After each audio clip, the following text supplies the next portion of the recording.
Hello, just wanted to check in, share with you what we did today during design class. We're doing portraiture, which lately, coincidentally, I've been really interested in. It's just been really fun to sketch people around me. There's something about people's faces that is really fun to describe. We did it in gouache. This is a self-portrait. I'm still new to gouache, but it was kind of fun to find all the different colors that you can use to describe the forms.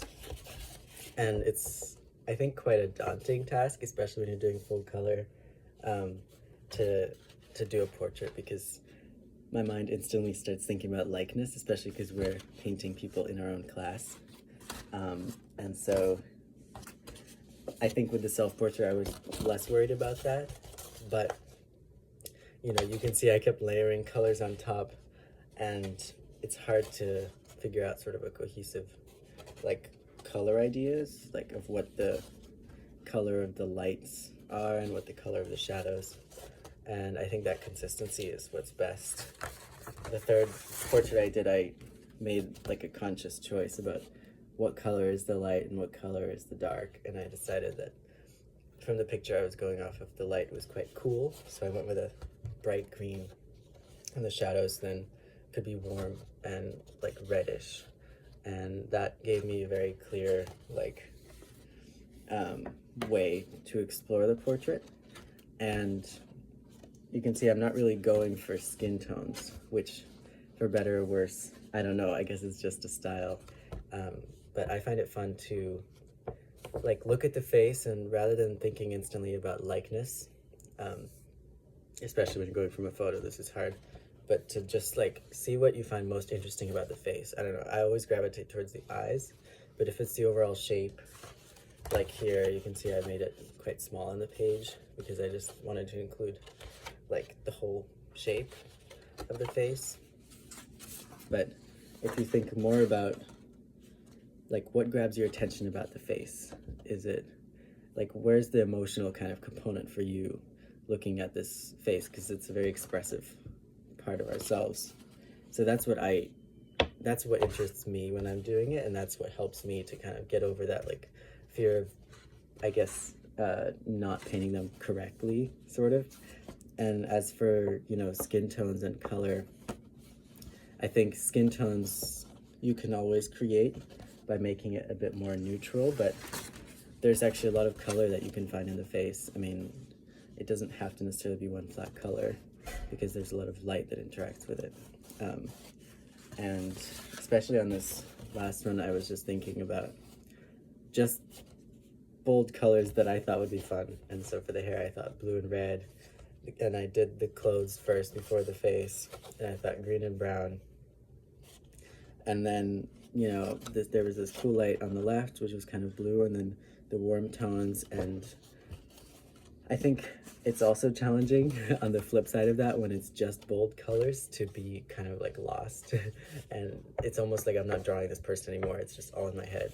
And so then it's helpful to kind of just assess what you're looking at. You know, if you see that there is kind of a warm glow on the other side, then you're kind of going off of that. At least it's not completely random. It's more that you are interpreting what you see, rather than drawing it, painting it directly, and also rather than making it completely, you know, from your own head, which is fine. I get kind of frustrated with that, because then I just have no more guidance, I guess, to be creating it. It's just all kind of random. So that's kind of the line that's hard to follow just when you're doing, I think, portraits, especially just being you know, in the end, I think it's best to be expressive, but it doesn't matter how you do it. You don't have to be super saturated, it doesn't have to be anything, and it can be abstract, obviously, but as long as you have some kind of attachment to what you're seeing, if there's something interesting about the form that you like, and if you want to describe it in a certain way with certain colors, and if you don't want to overthink it, then don't overthink it. But I think it's always daunting to do faces, I feel like, because we're so used to them. But especially with paint, because you know, you put down a mark and it's sometimes hard to cover, especially with this where it's more transparent. But you can see it. It took me a while to find the forms. There's a lot of layering of colors going on, but I think that's part of the final pictures, like all the layers of color, where I was trying to find the actual form. And if for you it's most interesting to be exactly what you see, to be more about the form, then that's great. If it's about the color, the light, all of the above, that's great too. But I highly recommend it. Just don't overthink it. We all look at each other's faces. We're all familiar with the face as a concept. And if you're sketching, just maybe try sketching the person you see. Just, you don't even have to look at what you're drawing. It's more about what you see and what you find interesting about it. And then actually the likeness comes through later on. And it's less about the likeness of the features and more about, I think, just like the overall personality, I guess. So anyway, wanted to share. Thanks so much for watching. Stay cozy, everybody. And